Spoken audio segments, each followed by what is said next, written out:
Associate Professor Peter Murphy. Bob Dylan ain't talking one man's vast comic adventure in American music, dramaturgy and mysticism. I am going to explain Eduardo. Right, okay. I'm also possibly going to explain David as well. So I think much to David's horror, probably. This paper, which is going to be slightly longer than the others, and that's because I want to address particularly I thought it was actually in the last third, but as I've discovered, particularly with the clips that Eduardo played, that right from the beginning, I'm going to be responding to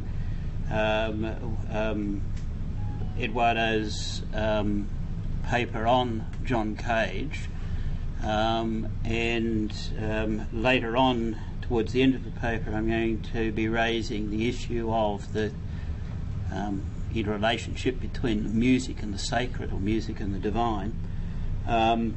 So I want you to think about this paper in terms of the preceding papers, and when we come to questions, in fact, I think we should open up to a general discussion of the themes of the three papers, because they speak to each other and they're interrelated with each other in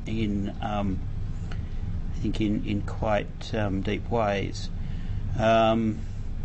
And I mean, in part, what I'm going to talk about is to answer Agnes's last question. Hey, John Cage is not popular, but Andy Warhol is popular. And what, in fact, I'm going to essentially say in this paper is I'm going to deal with a popular artist, very popular artist, an artist who, with the passage of time, has become increasingly popular, and who, in fact, exemplifies precisely all of the characteristics that we've seen Eduardo talk about in relation to John Cage. In fact, you can think of Bob Dylan as the kind of popular doppelganger of John Cage, up to and including, and this is something I'm going to emphasise in this paper, is the role that these characters, and I'm going to talk a bit about Cage as well, that the placement, the intrinsic placement of these characters in American culture specifically, capital A, American culture, and the way in which both the comic and the mystic and the sacred intertwine in a whole series of profoundly important artists and figures in American life, such as to constitute, I think, an integral cultural form, which is very distinctive in its nature. Now, when I'm going to read this paper, and then when I'm finished, John Dixon is going to respond very briefly, just a couple of minutes of response to the paper, and then what I suggest is we open it up for general discussion, and my guess is probably about 5:30 or so we should be finished the session for today. So, all right. Well, the case of Bob Dylan then. Bob Dylan has spent a lifetime despising the 1960s, all the while being held up everywhere as its avatar. His comic tale of mistaken identity is the story of his life. No matter what he says, let alone what he sings, it seems to make no difference. When he wrote a percussive, pulsating, one-chord rant chant against living in a political world in 1989, it was dismissed by critics. Substandard Dylan, they said. What they were really saying was, no, we don't believe you. You are a protest singer at heart. You don't really loathe politics, whatever you might say or do. So books continue to be written about him as if he was a 60s political radical playing loquacious hipster king to Joan Baez's platitudinous remonstrating queen. No matter how much he might excoriate this notion in his marvellous biography, Chronicles, Volume 1, one of the great pieces of American literature, on a par with Mark Twain's Adventures of Huckleberry Finn or Saul Bellows' The Adventures of Augie March, it changes nothing. Left Liberal writers still compulsively lionise him in their own image, and their feckless children who populate the modern media machines regurgitate the same cliches about him. How ironic that an artist who, throughout his life, has variously invented, hidden, concocted and reinvented his identity should fall foul of mistaken identity. But also, how fitting. For Bob Dylan's art is a comic art, and is it not proper that a comic artist should be misunderstood?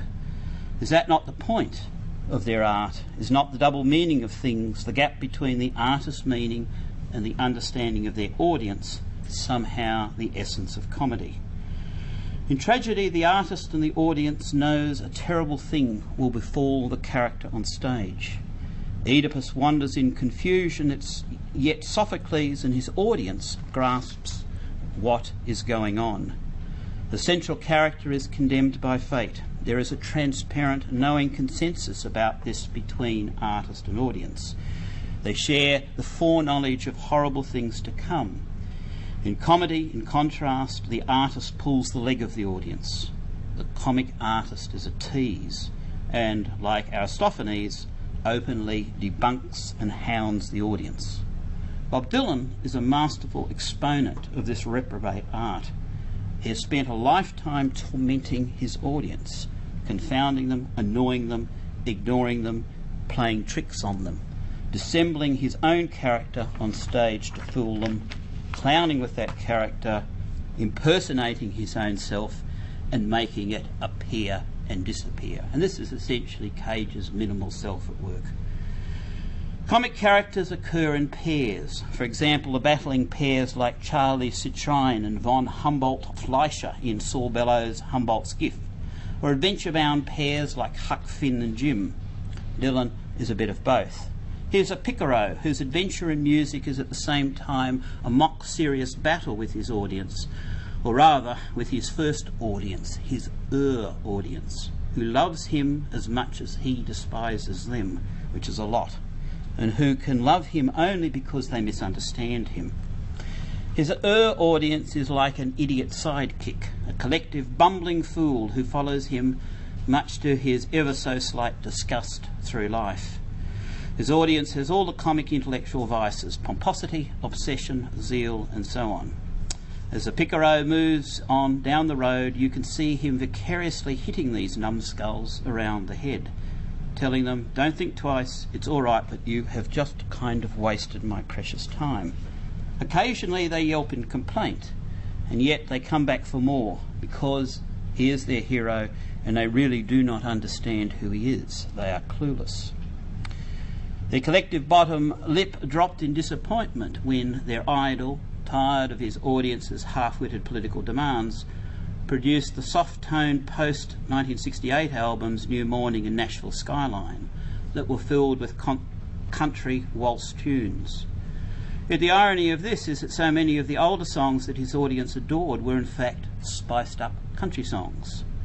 Listen to the brilliant banjo-driven version of 1963's Don't Think Twice that Dylan did at the Bonnaroo Music Festival in Tennessee in 2004. As in the case of every great comic picaresque hero, deception, deceit, misidentification, the losing and finding, reversing and inverting, hiding and confusing, masking and revealing of identity is essential to the comedy. Bob Dylan is the quintessential joker man. He's a very funny individual, lyrically, in interview, in his ear for witty musical quotation, his spontaneous bursts of wry talking, rapping, versifying, or in his Chaplinesque behaviour on stage. But he is also comic in a larger, deeper cultural sense. His art is comic in the same sense that the art of that other great American master, Charles Ives, was comic. In his Fourth Symphony, Ives created a musical human comedy, the symphonic rendering of a picaresque journey, akin to a Pilgrim's Progress or a Don Quixote-style adventure in sonic incongruity. He created a transcendent world, one of discordance and yet of deep, wondrous, mysterious concordance at the same time. Like Ives, Dylan has an encyclopedic knowledge of American musics.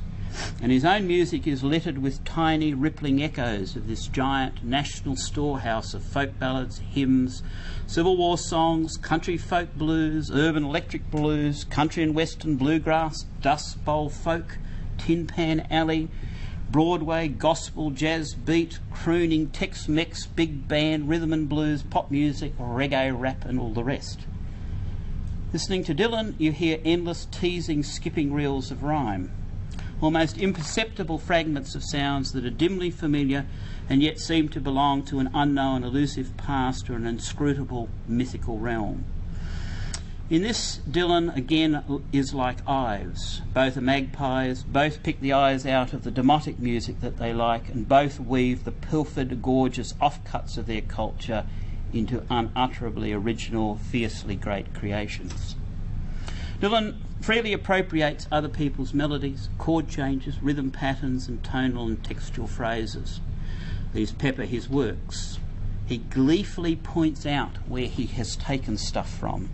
He loves to play the traditional comic game, am I the author of this work or not? And keep in mind Mr. Cage here. This is a very sophisticated teasing game about the nature of creation. What it says, more or less, is that creation is both original and mimetic, and the two cannot be untangled. What it also implies is that such double coding is the source of creation. The line that divides the magpie mimic from the mercurial pace setter is the inescapable, paradoxical edge of the act of creation. Now note, this edge is razor sharp, and most artists get cut when they try and traverse it. They end up either as limp imitators or pretentious innovators. Dylan is neither of these. He adopts musical masks, styles and personas. He is a great mimic.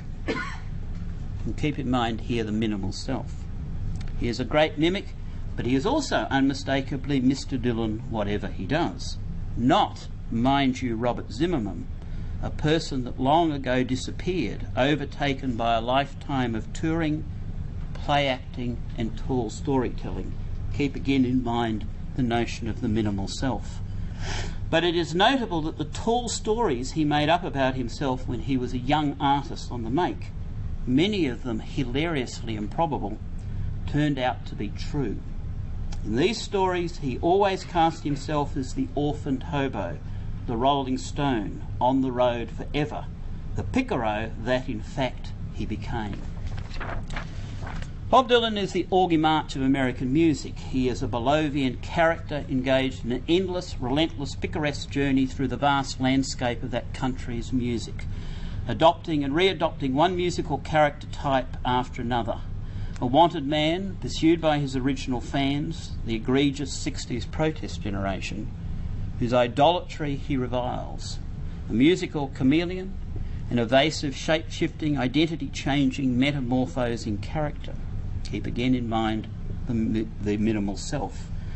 To understand why one of 1,000 musical masks that Dylan has worn over the decades stuck so persistently in the minds of his original audience and was passed down so insistently to their progeny is to understand the difference between two Americas. And here we come to the theme, and again, keep in mind Cage, the theme of America and the peculiarities, indeed even the idiosyncratic nature of its culture. One America is faux tragic, the other is comic. Forever the twain shall not meet.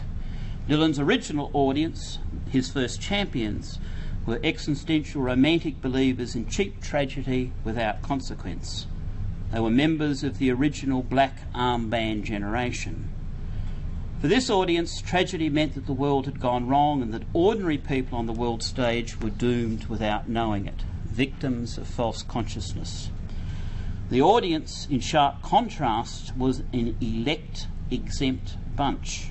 Well, at least in their own eyes they were. Their election was measured by their insiders' knowledge of world tragedy, and their exemption by their self-proclaimed freedom from that tragedy and its bleak unfolding. Their presumptive election underwrote an overweening sense of entitlement. The elect, it turned out, were entitled not to suffer. lucky them. The adverse lesson of normal tragedy. Theirs was a worldview that transformed the tragic outlook of Calvin and Aeschylus inside out. Dylan's audience thought they shared with their artist hero an omniscient knowledge of a black-fated world that was approaching a sticky end. But their artist hero was not a tragedian, not even a hokey one. His art was comic, as indeed the larger part of American art, or for that matter, American society is. And I remind you again of the videos that we saw of John Cage at work on the game show. Now, when I say that the artist is comic, or that his own society is comic, I do not mean that everything is played for laughs. Though laughter and joking is part of the deal, a la Cage. Not everything, however, comic is funny. I mean rather that a particular kind of truth lies at the heart of this art and the society that produces it. Our artist hero illustrates the difference between the American comic and mock tragic modes perfectly. Take the example of Dylan's encounter in the late 1960s with the American playwright, poet and pompously named Boylston Professor of Rhetoric and Oratory at Harvard, Archibald MacLeish. Now, once a known figure who, like all these pompous characters, disappears into the mist of time. MacLeish approached Dylan to write music for his stage play Scratch, MacLeish's stage play Scratch. The collaboration didn't gel, even so it was typical Dylan. His principal composing partners over the decades have been dramaturges, notably Sam Shepard and Jack Levy. Dylan acknowledges a strong interest in theatre. Despite this, he felt uneasy about MacLeish's script. Dylan recounts the MacLeish story at length in his autobiography, how he talked with the playwright, considered the proposal and eventually said no.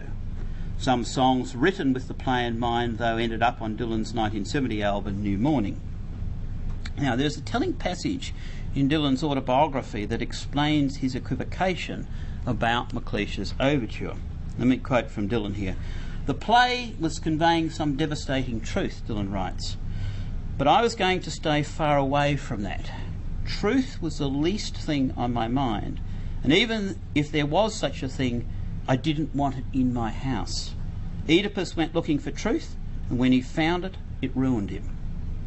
Dylan, the non-tragic, the comic artist, was intuitively repelled by devastating truth, by tragic truth. Now, it's difficult to explain why, but the dominant tenor of American art is comic, not tragic. And again, I remind you of the scenes that we've seen from Cage. The same is true also of American society. Its greatest political figure, Abraham Lincoln, who presided over vast and terrible political agonies, was a comic figure. Lincoln was the butt of incessant and nasty jokes through most of his presidency. He was also an immensely witty, droll man who told endless funny stories, especially in the most harrowing of times. Now, again, please do not misunderstand this. I'm not saying that the comic mode of American society or art is disinterested in seriousness, truth, or necessity.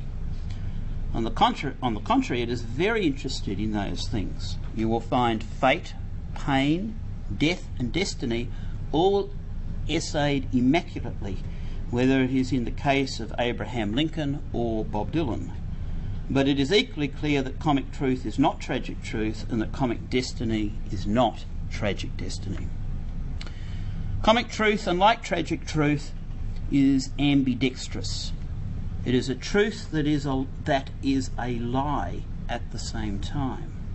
Thus, it is unlike the truth of Archibald MacLeish, who traded in the kind of tragic truth that so infatuated Dylan's original audience. And another quote from Dylan here: "So much for that truth," Dylan said. "I was going to talk out of both sides of my mouth, and what you heard depended on which side you were standing." Elsewhere in Chronicles, he makes the almost identical point, first with an allusion to lines from T.S. Eliot about people walking to and fro, everyone taking the opposite direction and running away from each other. Dylan then quotes a line from Nietzsche about how the philosopher felt old at the beginning of his life. Dylan's own lyric variation on that theme, but I was so much older then, I'm younger than that now, conveys immaculately and precisely the sense of truth as contradiction that pervades a comic mode. Dylan's work is filled with truth as contradiction, the brilliant mercurial talking out of both sides of his mouth. His music overflows with ambivalent, ambidextrous, antithetical constructions. His ambidextrousness applies to all aspects of his music: tonal, lyrical, instrumental and vocal. Vocally, he half sings, half talks. Often this approximates something that is neither speech nor singing, strictly speaking, but rather a more damped, creaky growl, a rasping, scratching, hoarse vocal rumble. John Updike described it memorably as a voice you could scour a skillet with. And it is not just the timbre of the voice that makes us sit up and pay attention. It is also the phrasing, the odd emphases that Dylan gives to words or syllables, emphases placed where you'd least expect them. And then there is the way he elongates vowels, stretching conventional short sounds into long, elastic, unexpected elocutions. What you would least expect is the comic desideratum. The comic mode is built on exquisite sharp-edged double coding. Arthur Koestler called it bisociation. Kenneth Burke called it incongruity. No matter what it is called, Dylan does it effortlessly. He was born to it, and its effect at its best is a kind of ecstatic commotion. And again, keep John Cage in mind here. A long time ago in the 1960s, when, with wittier forethought, Dylan announced, "I embrace chaos," he was not declaring his love for social transgression or political anarchy, but rather for comic pandemonium. Actually, what he said was, "I embrace chaos, though I am not sure it accepts me." Well aware that his talent for comically setting the world upside down created great angst amongst his audience. Most memorably, his switch from acoustic to electric instrumentation caused near riot. Dylan provoked, and this is an interesting thing just to remember, just to remind ourselves here, is Dylan provoked one of the two great musical fracas of the 20th century. The first one, in 1913 in Paris, happened at the inaugural performance of Igor Stravinsky's rhythmically pungent ballet, The Rite of Spring. The second was on the occasion of Dylan's third appearance at the Newport Folk Festival in 1965, when he used electric instrumentation for the first time. In each case, in 1913 and 1965, the audience was split between supporters and opponents of the artist. The performance was booed loudly. Arguments and shouting broke out, I could only hope for that, and a prime part of the audience was offended by the music. It is curious, in Dylan's case, how an apparently simple switch between acoustic and electric instruments could cause such an upset, but it did. And on Dylan's part, much of it I am sure he intended, for that is what a comic artist does. Again, keep Cage in mind here. A comic artist plays with the expectations of the audience. He winds them up with calculated uncertainty. And if you do this really well, what follows is pandemonium, as smug, senile and simpering judgments are turned upside down. Comic chaos is achieved not by simple-minded assertion or sure-minded questioning, but rather by the artist making affirmations and denials in the same breath. This is a quantum effect, or again in Cage's terms, it's Zen Buddhism. It is like Erwin Schrödinger's cat, both dead and alive at the same time.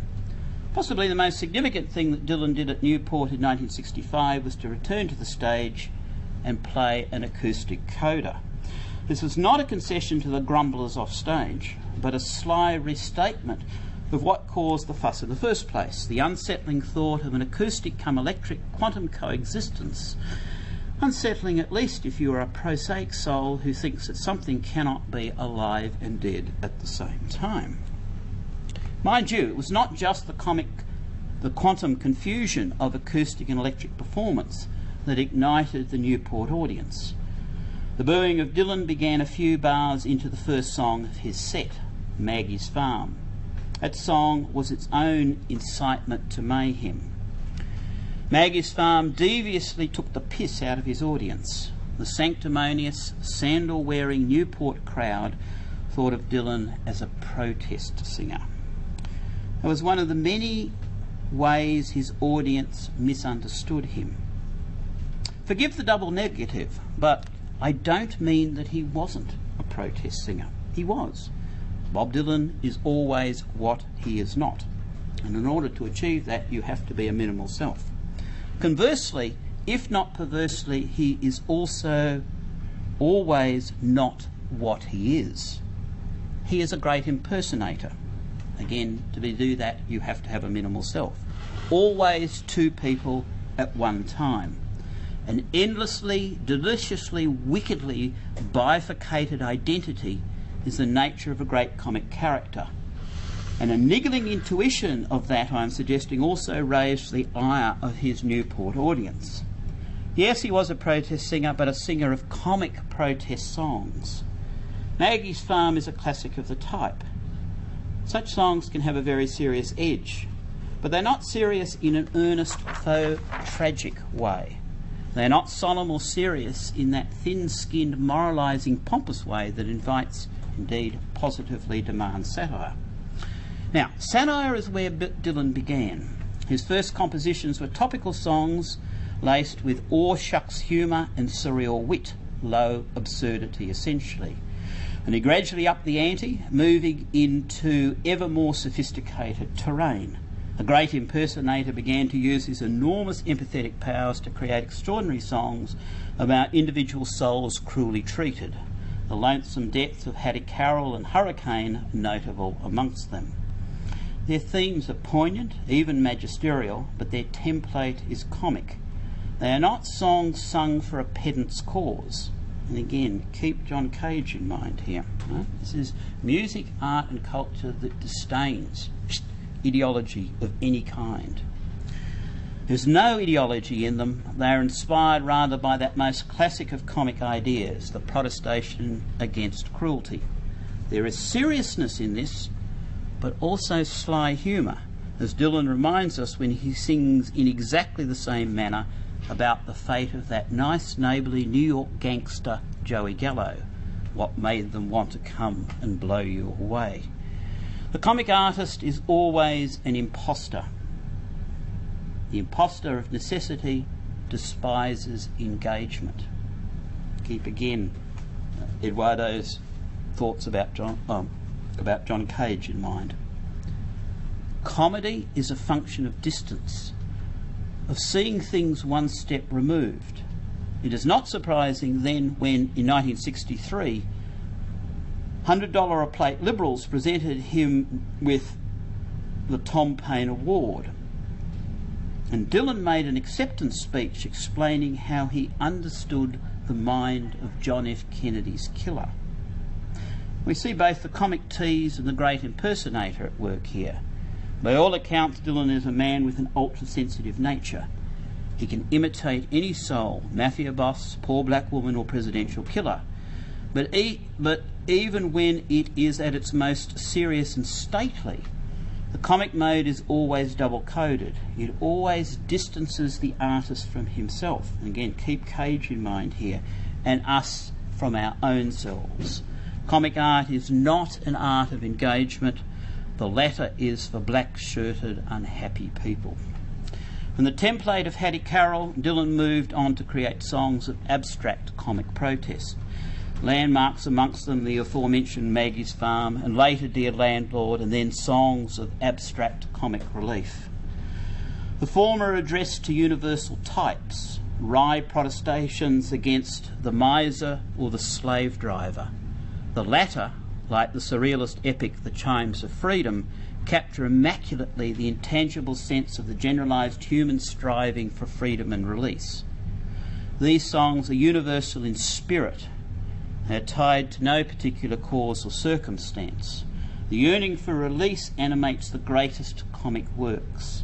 It echoes deeply in Dylan masterpieces like I Shall Be Released, Knocking on Heaven's Door, Blind Willie McTell, and Waiting to Get to Heaven. In each of these cases, the promised release is paradoxical. While there is much outwardly that is soaring and majestic in these songs, nobody makes it to heaven. Release rather lies in the uncanny, stoic dignity of suffering of the song's protagonists, underscored by the paradox of the music. The cadence of these songs is really contained in their peculiar, stately, static progression, a progression in which time invariably and paradoxically seems to have been suspended. This is not surprising for an artist who chafes at the idea of having been born in time. In this and in many other ways, Dylan's music is comically quantum. The greatest of his songs are peppered with quantum tonal effects, tones that are one thing and another at the same time. Bob Dylan will tell you that his songs are simple, but he is an all-shucks kidder. In fact, his songs masterfully exploit the resources of tonic-dominant harmony, with their endless modulations, shifts back and forth between keys and major and minor triads. He also often mischievously, and keep Cage in mind here, of course, with the mischief side of these things, he also often mischievously undermines the tonic in favour of tonal ambiguity. He'll oscillate harmony between the tonic and the subdominant, or start, say, a stanza with the submediant rather than the tonic, or engineer inconclusive cadences because he approaches them indirectly, say by way of the subdominant of the subdominant. Harmonic modulation and various kinds of harmonic equivocation lend his music its characteristic spooky, timeless, mythic quality. Dylan also uses the quantum resource of indeterminate pitch. He will often deploy tonal wobbles, notes that equivocate by fusing the sharpened notes of the tempered scale with the flattened notes of pre-Renaissance or non-European modal scales, creating false relations. This is the musical version of talking out of both sides of your mouth, little quantum leaps in which sharper and flatter versions of the same notes coexist in the same music space, or at least their coexistence is implied. To have, say, a modal melody floating over a conventional chord pattern is akin to the melisma of his voice in Joey or Forever Young, where the pitch of the syllable is changed while being sung, or the vocal glissando in Idiot Wind, or the sliding guitar pitches of Highway 61 Revisited. Techniques vary, but the effect is singular. It produces the enigmatic fusion of opposing qualities. And again, keep in mind here John Cage's Zen Buddhism. Whether the miraculous identity is between a sharp and flat tone or else a live and dead cat. From the point of view of culture, what is created in such portamento-style acts is an astonishingly resonant form of meaning. The false relation of tempered and untempered notes is the exquisite point in which the antitheses of ecstasy and agony, trust and betrayal, faith and doubt are all unified musically into one singular, powerful thing. Dylan has many ways of pulling this off. He counterposes lyrics that are grim, dim, caustic and biting with music that is jaunty, exuberant, perky and bouncy. His lyrical imagination is filled with dark paradox and witty contrast. His lyrics essay the contradiction in terms of human relationships, the ambivalent, I hate myself for loving you, the paradoxical self-recrimination of the unfaithful husband to his mistress, or the howling lesson learnt by the divorcing husband about the failure of success. What's good is bad, what's bad is good. You'll find out when you reach the top, you're on the bottom. Even his titles contradict themselves. Working Man Blues No. 2 is, yes, you guessed it, not a blues song. In the great Dylan songs, everything teeters between one thing and the opposite. Musically, there is a lot of straying, blurring, evading, wobbling, waving, not to forget rocking, rolling and jangling, like the ominous rattling percussion that opens Signor. The ambivalences of Dylan's musical textures induce in the listener uncanny sensations. His symbolic world floats outside of time. It is hallucinatory, haunting, mysterious and enigmatic. His music conveys a mythic sense, a sense of displacement, of being out of time. This also accounts for the epic qualities of many of his songs. The feeling not only that they could go on forever, but also that through them the listener enters a time outside of time. And here we begin to get into the final dimension, the dimension of the sacred or music as divine.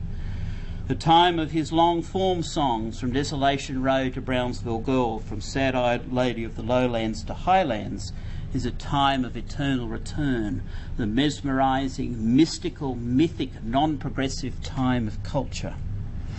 In a manner of speaking, this is Augustine's City of God compared with the City of Man.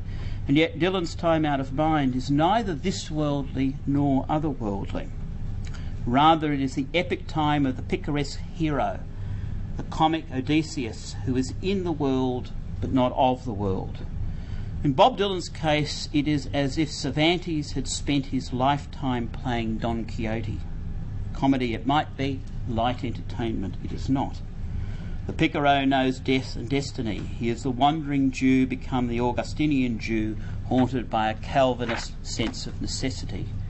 It was gravity which pulled us down and destiny which broke us apart. You tamed the lion in my cage, but it just wasn't enough to change my heart. While this implacable force of gravity shatters, it doesn't completely crush. Dylan's songs are filled with apocalyptic images, with rattling, rumbling, mysterious sounds of doom and forward-rushing momentum into deep, dark, secret places across vast, arcane landscapes. All along the Watchtower, Caribbean Wind and the Changing of the Guard are classic examples. But even in these cases, the sense of dread and doom, the portent of the rider approaching, is comic, not tragic. For the end times never arrive. While the oblivion and desolation haunt the singer, Dylan waits stoically like Godot or his hero Abraham Lincoln, waiting in the devastated, wasted zone, waiting comically for the end time that never arrives, waiting like Lincoln, passively, with wry dignity, with his funny stories to tell in the face of dreadful fate. When Confederate forces defeated the Union Army at Manassas Junction in Virginia in 1862, Lincoln wrote that the will of God prevails. In great contests, each party claims to act in accordance with the will of God. Both may be, and one must be, wrong. God cannot be for and against the same thing at the same time. While all his contemporaries in New York City in the early 60s were befriending the Cuban dictator Fidel Castro, Dylan was boning up on Lincoln in the New York Public Library. Dylan's great song, With God on Our Side, almost directly paraphrases Lincoln's meditation on divine will. Both reflect on the unutterable antimonies of culture. Both point in a sparse, unsparing manner to the deepest source of social meaning, for it runs its finger unflinchingly along the razor edge of human meaning. Dylan never blinks. Yet this meditation on an impossible conundrum is set to a jaunty country waltz, almost to remind us subliminally that it is not tragedy. It is not the conflict between Creon and Antigone, for as Lincoln put it, it is quite possible that God's purpose is something different from the purpose of either party. Unlike in tragedy, and here I'm beginning to wind up, unlike in tragedy, Armageddon, the horrible end, never arrives. The comic Odysseus continues on down Lincoln County Road, even if doom echoes in the distance. For Dylan, Jew, Christian and pantheist among his many masks, God is music, and the music of God is silent. This view he already knew at the beginning of his comic odyssey. In 1964, he advised the coterie of folk singers who were drawn to him to lay down your weary tune, lay down the song you strum, and rest yourself neath the strength of strings no voice can hope to hum. Doubtless his camp followers paid absolutely no attention to this admonition, but Dylan himself, we see from early days, squarely belongs to the great mystic current in American culture. This current extends back to the deism of the American founders, and it flows through the transcendentalism of Ralph Waldo Emerson and the music of Emerson's admirer Charles Ives, and onwards into that late great work of John Dewey, Art and Experience. One of the most interesting exponents of this tradition, the impish John Cage, turned a mystical paradox, the noisy silence of his composition 4 minutes and 33 seconds, into one of the great philosophical lessons come puzzles about the nature or being of music. Silence is an enduring motif of Dylan's life and work.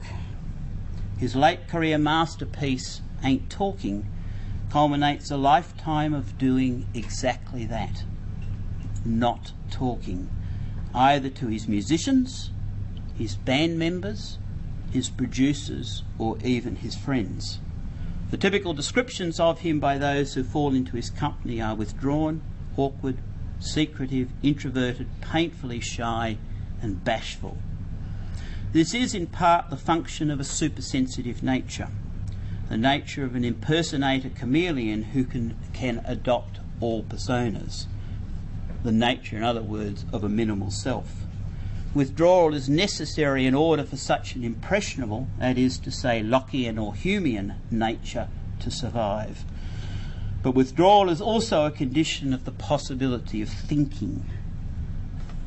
I think this is what John Cage was on about. Thinking is neither articulate nor dialogical. It is silent, awkward and secretive.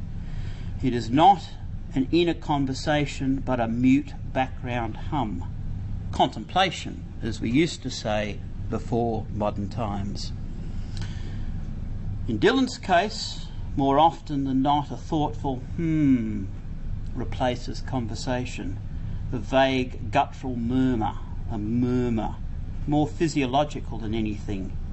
Ain't talking, just walking through this weary world of woe, he croaks, as he muses on the mystic garden and its wounded flowers and yon cool and crystal fountain. The sly internal rhymes of flower and fountain point towards a comic mystic universe filled with astonishing structural qualities, like the assonance and alliteration of Dylan's surrealist masterpieces, with the chimes of freedom tolling for the aching ones whose wounds cannot be nursed, for the countless confused, accused, misused, strung out ones and worse. This is exactly the kind of mystical vision that comes to Dean Albert Corday in Saul Bellows' The Dean's December. Corday rises above the wreckage caused by 1960s Faustian romanticism to discover on the heights of Mount Palomar a pantheistic vision of a vast universe contained in the crystalline structure of a single human blood cell, Dylan's every grain of sand. The Chimes of Freedom is the dissonant concord of Charles Ives' Fourth Symphony, with its incredible architecture of polyrhythms, interlaced musical threads, quotations from popular songs that spark the mystic chords of memory, polytonal, agonal and fugal passages, and, best of all, the haunting finale of the wordless choir. Ives' finale is Dylan's beginning. It is the wild ocean of Dylan's youthful, ecstatic, mystical, pantheistic vision, the wild ocean that plays like an organ, the crashing waves that clash like cymbals, and the crying rain that sings like a trumpet. This is the music of the spheres. It is the silent music of the universe. The music that remains when all of our weary tunes have been laid to rest, and when there only remains the music of strings that no voice can hope to hum. These might be the strings of Pythagoras, they might be the strings of contemporary string theorists, they might refer to the golden ratio of nature's sonority or to creation's Big Bang. It makes no difference. Either way, these strings are the building blocks of our universe, and the God of that universe is music. Thank you.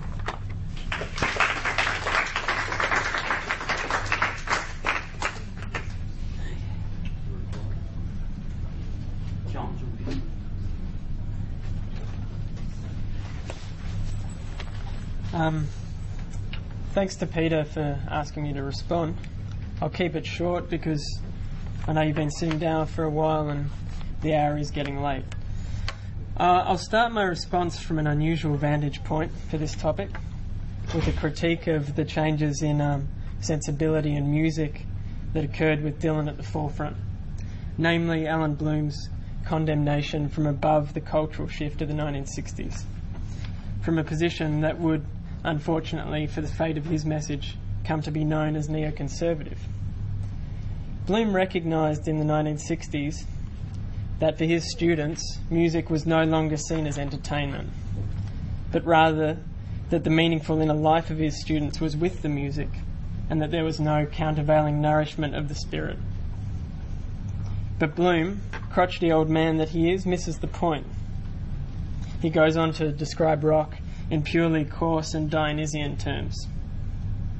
Rock music, he says, has one appeal only, that is to the vulgar rhythms of sexual desire. Not eros, but sexual desire undeveloped and untutored. Not surprisingly then, he identifies the spirit of the age with Mick Jagger and not Bob Dylan. Clearly there is more going on with Dylan than the inculcation of the lower states of the soul. No other figure in popular music inspires such reverence or is so often discussed in religious overtones.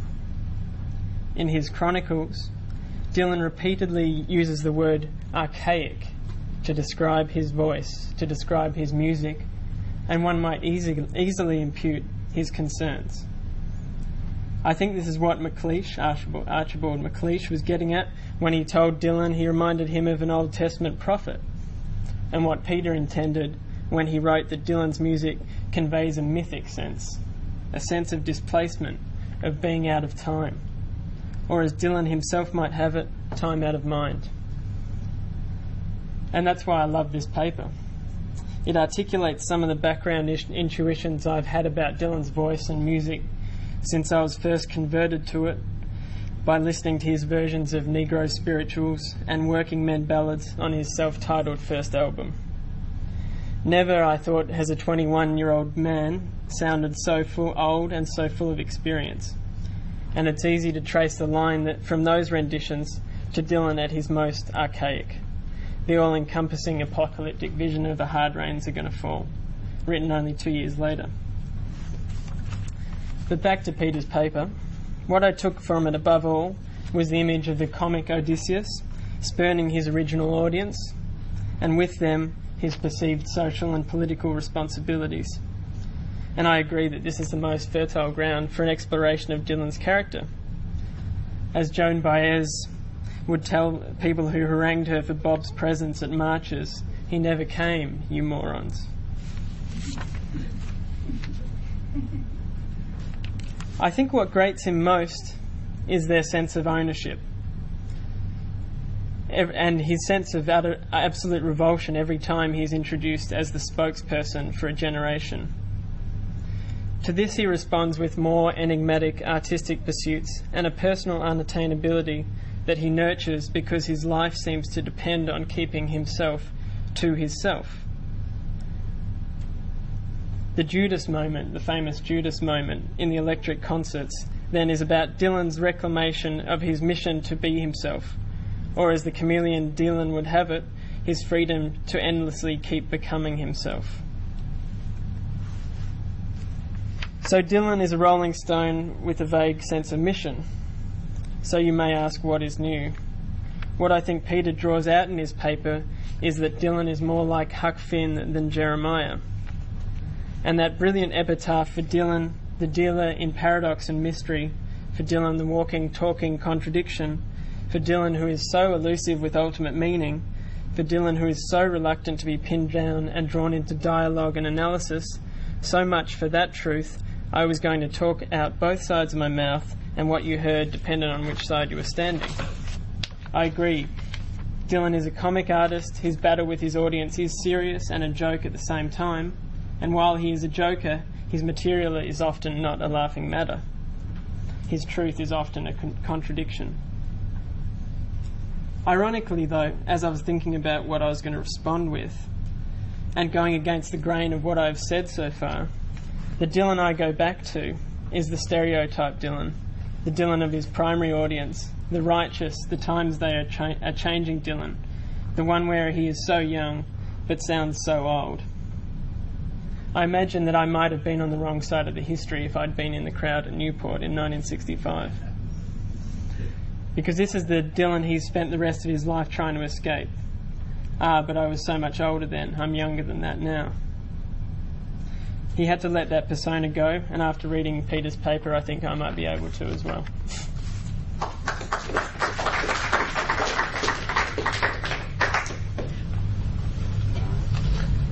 Are we doing questions? Yeah. Look, thanks very much for it was a wonderful paper, and obviously you put a lot of effort and energy into it. When I listened to it, it seemed to me it was reminiscent of Groucho Marx's recent Like a Rolling Stone, but more reminiscent of his Invisible Republic, and that is Bob Dylan's Basement Tapes. And so in that sense, you sort of evoke Groucho Marx's voice. My shtick with your generation, and I'm quite happy to open a generation war today, and we can carry it on for the rest of the 3 days, is that I think that you have to work twice as hard as our generation to deal with Dylan. And I think that, with all due respect, you failed to take off the mask, if indeed you tried to at any point, because you were there. You have to work a lot harder because he forms the soundtrack of your life, like he does Groucho Marx's. And I think that as evocative and moving, as your paper is, I'm not sure what your intention. If your intentions were to remove the persona, I think you're going to have to even work harder than that. And I think this is a generational issue, and I find this not only with Groucho Marx's work, but even with Michael McDonald's, the late Michael McDonald's work, and his essay on Dylan, which if you haven't read, I refer you to. Even he himself, even though he manages to remove the persona, remove the mask somewhat, in the end still waits in hope that perhaps Dylan will turn and revive the old Dylan that the respondent was referring to. So, I don't know, that's my thoughts on the paper. I'm not sure that there is a persona there. Well, you'd say that, wouldn't you? I would. And I think this, generally, this goes back to the point, the argument before my paper about the minimal self. And my reading of Dylan is as a, his biography, in a sense, illustrates, I think, perfectly the case of the minimal self, in which the self has so been reduced to a peg upon which then the theatrical masks, or however one wants to describe it, the particular musical characters are then placed. So there's nothing to return to, is how I would respond to your observations. There is nothing to return to. And in that sense, I think that both the mystical personality, or the mystical character or cultural stream, and the minimal self, I think that Eduardo was right to actually draw a strong connection between those two things, because to enact, in Cage's terms, the musical mysticism of Zen Buddhism, to play those games, which are very interesting, extremely sophisticated philosophical frameworks.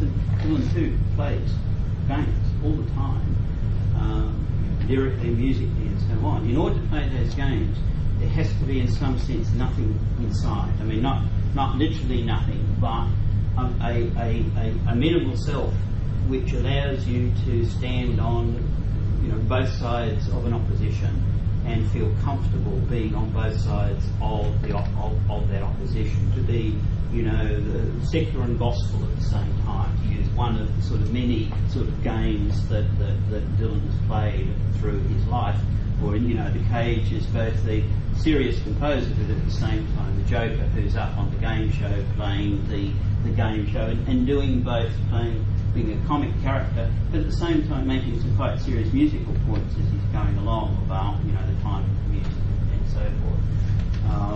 So the persona, I guess my simple response is essentially, here we've got these two examples, a popular and a relatively esoteric example of precisely the absence of self rather than the assertion of self, the absence of persona rather than the assertion of persona. Are we then, are we not to take Blood on the Tracks then as fairly autobiographical?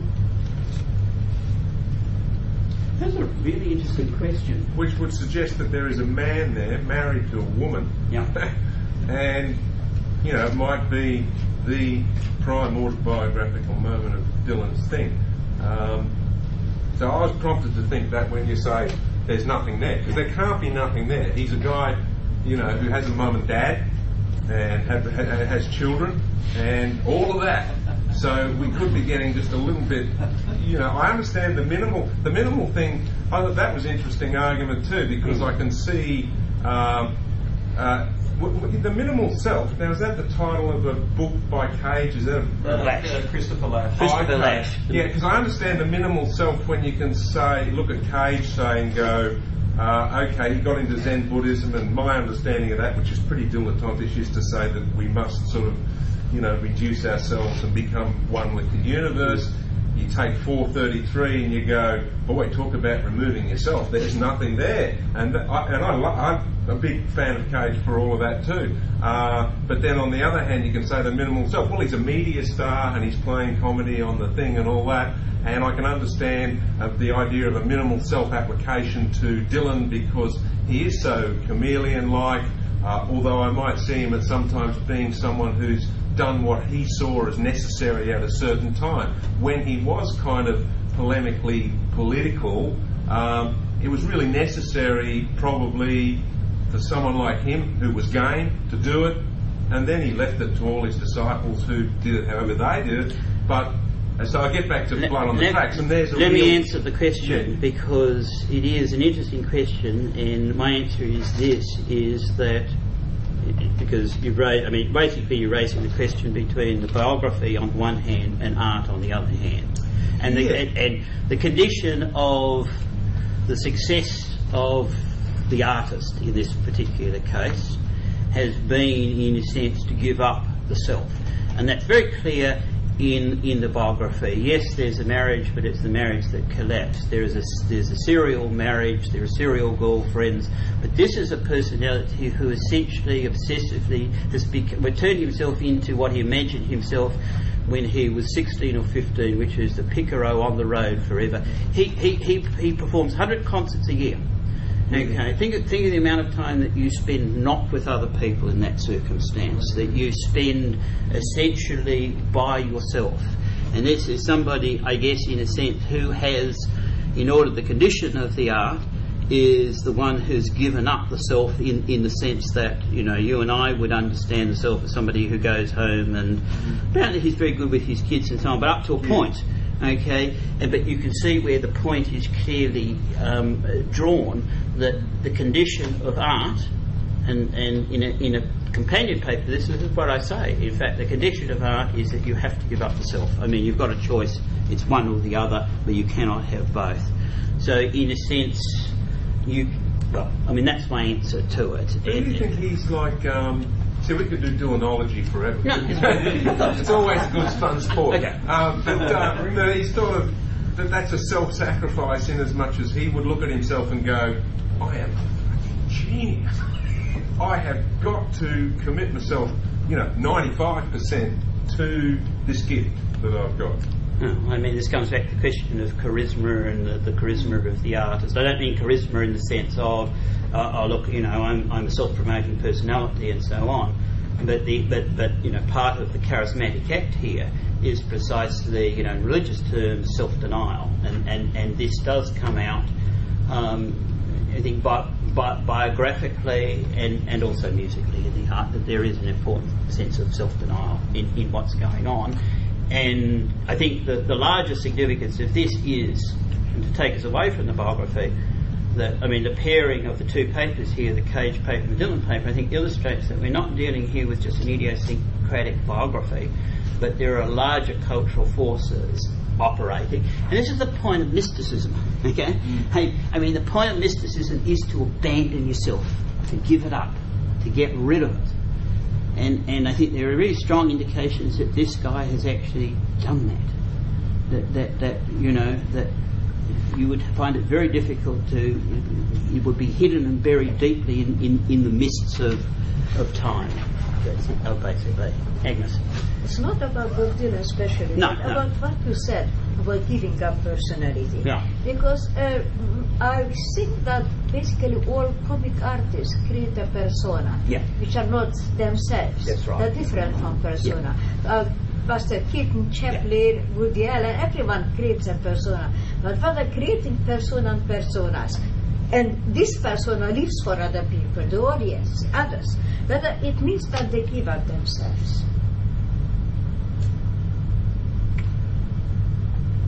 If you spend as much time in the artistic endeavour, then, as in this particular case, or in fact, Cage, as Eduardo talked about, the Protestant ethic par excellence, the person who was, sacrificed himself to the work of musical creation. At a certain point, you have to say, well, obviously there's a spectrum here, and obviously in some sense, the original self is retained, but we're talking about the minimisation of the self, the self in the ordinary, everyday sense of the word, that there's, in a sense, for most people, that self is a big one, and my sense is for these types of artists it becomes a remarkably small self, for which most of their time is engaged in the act of performance and creation, and that becomes their, I'm trying to avoid the word obsession here, it becomes their life, that art becomes their life. And in fact it's part of their charisma, because people, although most people even in this audience wouldn't do that, and they'd probably actually be quite horrified by what the realities of the sacrifice of doing that is, that nonetheless it's charismatic because it is also simultaneously fascinating. We are interested, and again, not talking about a Dylan or a Cage, but there are a whole series of these examples of the prodigiously productive either performer or artist or creator and so on, and people are staggered by the enormity of their creation. And it is, well, I think one of the implications of this is that the condition of the possibility of doing that is the minimisation of a certain type of personal of self, the abandonment of the self to the act of creation. I was going to say, I agree, and thank you for tying a few loose ends in my paper together very well, because I think that what the minimisation of the self in Cage, and I think also in Warhol, corresponds with, is the birth of the workaholic, never ceases to be an artist person. And Cage was very big on the idea, if I'm at the movies, I'm working on my compositions. Yeah. Okay. If I'm out in the woods, and he was a big mushroom collector, I'm working on my compositions. Now, you can take him as a charlatan, or you can take it as a serious project, where he was seriously trying to, I think, overcome that distinction between art and life in such a way that everything became part of the work, in a sense. And I think Warhol was the same. Now, as to what triggers it, it's obviously happening culturally. I think in Warhol's case, it's, well, I might get photographed at any moment, so, the artistic persona has to be sustained at all times. In Cage, it might have been something else, but there's something happening culturally where the turning off the artistic persona doesn't seem like an option anymore, and I think that's quite intriguing. Have you got an answer for your own question about where it comes from? No, I don't. Okay. I just thinking off the top of my head, I think that there is particularly conditions in America. That was the end point of your paper, and in a sense the beginning of mine, was the role that America plays specifically in the creation of a certain type of ascetic artistic persona. And in some ways, I think that there's actually a coalescence here, and I'm responding to your paper particularly here, coalescence between the tradition of the mystical and the Protestant ascetic. The Protestant asceticism and mysticism meet together in America, and they create John Cage and Bob Dylan. I'm still just thinking, but we don't need to hang around here any longer. But you know, when I believe Bob Dylan is completely sincere and he's not playing games, when? You know, when you're not going to mention the word authenticity. No. Here. When he's hating. When he's angry. Yeah. When he's hating, he is one of pop music songwriter. He's a great hater, and when he expresses hate, I believe him. A lot of other stuff is qualified with all that great stuff of the literary game playing or all the sort of stuff that goes on. Yeah. But so then when I'm just thinking here, I'm a chair too. It's like, well, okay. So if that's when I believe him, is that's what's left of him for him? Okay. To hate. Then my response. We won't prolong this, but my response then is to say, is there something unconquerable about hate or anger, or that the emotions that come out in Idiot Wind, for example, which is very clear sort of. He's called to Judas in 1965. Yes. He's in England. He turns around. He goes, "You're a liar. I don't believe you. You're a fucking liar." No. Right? And then for the rest of the performance, he turns around. Yes. Okay, and I think that's a very good example. It's not within the content of the song, it's an actual event and moment and a responding to someone who, Dylan, his commentators said that they saw through him for that very moment that he wasn't authentic. Yeah. And he responded in the most vicious manner, turned away from the rest of the performance and brought the performance to a close very soon after that. And there wasn't a acoustic reprise, unlike Fair Court. So I think it's a very good example of when you actually do tend to see he drops the mask. Yeah. And it's quite a frightening, riveting experience for those people who are in the moment. Yeah, and you're absolutely right, and that's a good. And it's an example that I've thought about in terms of the truth and liar kind of issue in his work. I mean, because there he's saying, look, there is truth here, and I'm responding against that. I have to say that is the exception rather than the rule, though, in the body of work. The work remains in the ambiguous lying truth, where it's actually extremely difficult to pin him down as to what he's on about. I mean, the gospel period is musically full of doubt.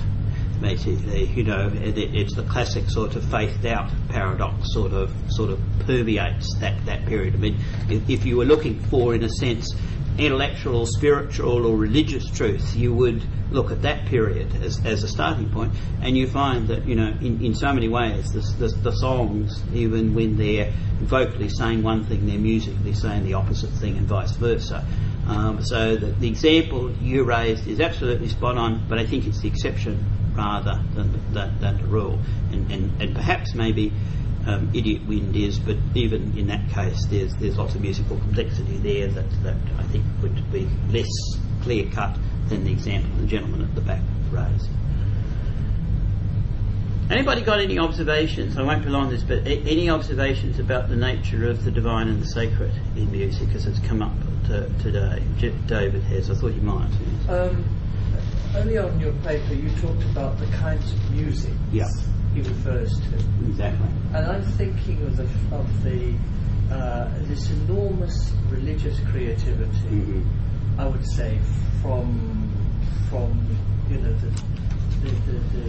of Independence on. Exactly. Which comes from, in some sense, isolation. These groups, or small groups, who are not in a town but out on the farm, where they're studying their Bible and they're having their own revelations, and so on. So you have this, but you also have the very strong connection between popular religion and music, all through the American religious experience. Now, Dylan, according to your reading, doesn't fit this because he is the man who takes distance. Mm-hmm. He's the man of masks. Yeah. Now, that is not precisely the sense of the revelation that comes from your own inner voice or from the voice of the community.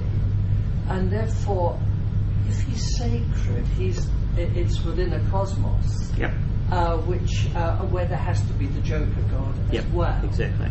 And this is a, as it were, the satyr play at the end. Yeah.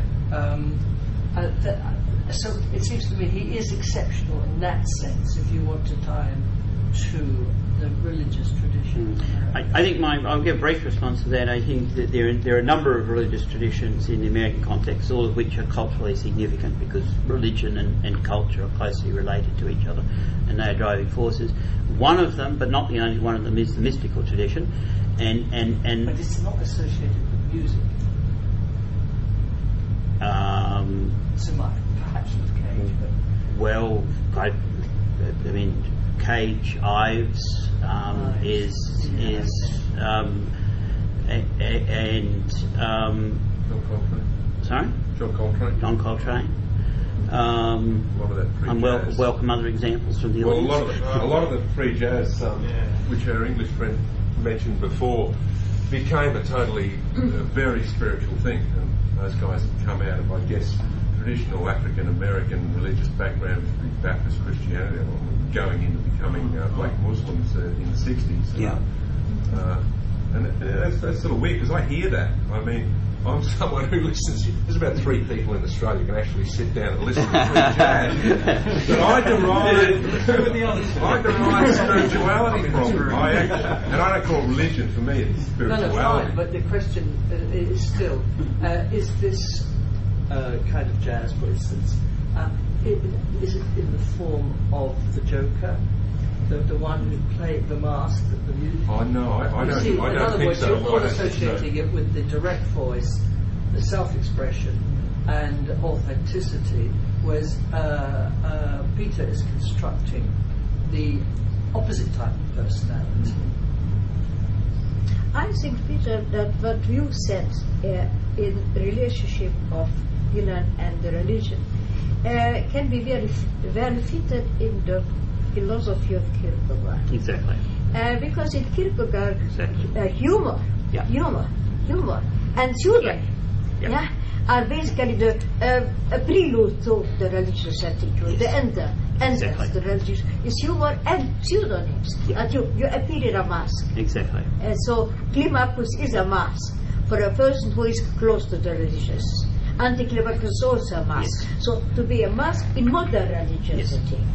We're not traditional, but modern religion. Some kind of incognito taking up a mask, and it belongs to the vision, but goes together with the modern religious attitude. That's right. Which is not direct communication. It's indirect communication. I couldn't agree more, and I think it actually answers the question which was also raised. The issue was also raised in David's paper between, in a sense, the paradox of secularization, but at the same time the return to the sacred, because this is precisely, in a philosophical sense, exactly how this deeply important question is actually answered, that you get rid of revealed religion, but you get the incognito and the mask as the way of returning to the sacred. And I think that this is profoundly important to understanding the nature of religion and the sacred in modern life. And I think Cage is doing the same key thing. Yeah, I think we should go and have a beer in a moment that Colin's put it. But I think the question that remained for me from David's paper, though, was which is the stronger bridge to the sacred? Is it the music that continues to be sacred, or is it music that functions like the sacred? And I think that's what am I going to be more moved by in Messiaen or in Beethoven? I